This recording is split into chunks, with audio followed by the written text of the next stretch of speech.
ಭಾರತವು 1947ರಲ್ಲಿ ಸ್ವಾತಂತ್ರ್ಯವನ್ನು ಗಳಿಸಿದ ನಂತರ ಗಾಂಧೀಜಿಯವರ ಗ್ರಾಮ ಸ್ವರಾಜ್ಯದ ಕನಸು ನನಸಾಗುವ ಕಾಲ ಶುರುವಾಯಿತು.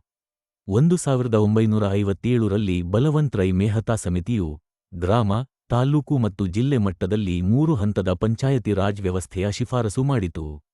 ಈ ವ್ಯವಸ್ಥೆಯು ಭಾರತದ ರಾಜ್ಯಮಟ್ಟದಲ್ಲಿ ಮತ್ತು ದೇಶ ಮಟ್ಟದಲ್ಲಿ ಹೇಗೆ ಸರಕಾರಗಳು ಕೆಲಸ ಮಾಡುತ್ತವೆಯೋ ಅದರ ಸಣ್ಣ ಪ್ರಮಾಣದ ಛಾಯೆಯನ್ನು ಗ್ರಾಮ ಪಂಚಾಯತಿಯಲ್ಲಿ ಕಾಣುವಂತ ವ್ಯವಸ್ಥೆಯಾಗಿತ್ತು.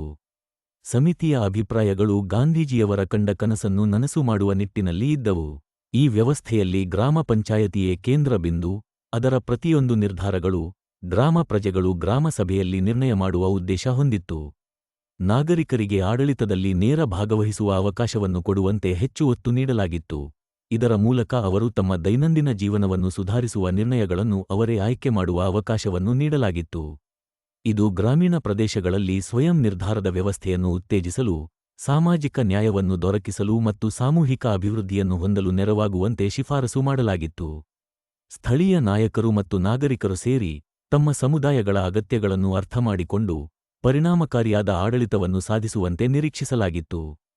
ಸಮಯದೊಂದಿಗೆ ಈ ದೃಷ್ಟಿಕೋನವನ್ನು ಹಲವು ಕಾನೂನು ಶ್ರೇಣಿಗಳಲ್ಲಿ, ವಿಶೇಷವಾಗಿ 1992ರ 73ನೇ ಸಂವಿಧಾನಿಕ ತಿದ್ದುಪಡಿ ಕಾನೂನಿನಲ್ಲಿ ಹೇಗೆ ಅಧಿಕೃತವಾಗಿ ಪಂಚಾಯತಿ ರಾಜ್ ವ್ಯವಸ್ಥೆಯನ್ನು ಚಲಾವಣೆಗೆ ತಂದರು ಅನ್ನುವುದನ್ನು ಮುಂದಿನ ಸಂಚಿಕೆಯಲ್ಲಿ ನೋಡೋಣ. ಮತ್ತೆ ಸಿಗೋಣ. ನಮಸ್ಕಾರ.